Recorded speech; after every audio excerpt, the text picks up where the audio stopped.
Hi guys, मैं आपको आज एक आईफोन 5s इसके अंदर एक प्रॉब्लम बताने वाला हूँ। कभी कभार क्या होता है, हम चार्जर लगाते हैं तो बैटरी का सिंबल दिखाता है, और ये आईफोन के अंदर एक कमी होती है बैटरी की। इसमें क्या होता है, 2 से 3% में फ़ोन ऑटोमेटिक ऑन हो जाता है। तो इस प्रॉब्लम को मैं सोल्व करके दिखाता हूँ किस चीज़ से। ये देखिए,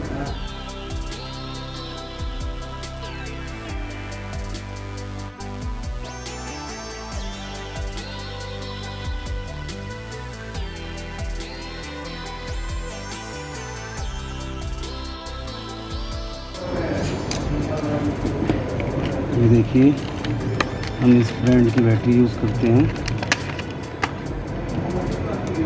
ये हमने बैटरी लगा दी और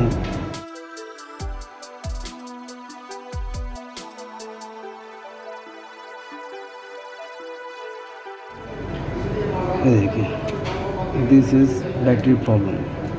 आपको कभी भी किसी फ़ोन में सिंबल आता है और आईफोन चालू नहीं होता तो 70 से 80% बैटरी की प्रॉब्लम होती है। उसके बाद हार्डवेयर होती है। पहले बैटरी चेंज कीजिए, उसके बाद हैंडसेट में बाकी का काम करिए।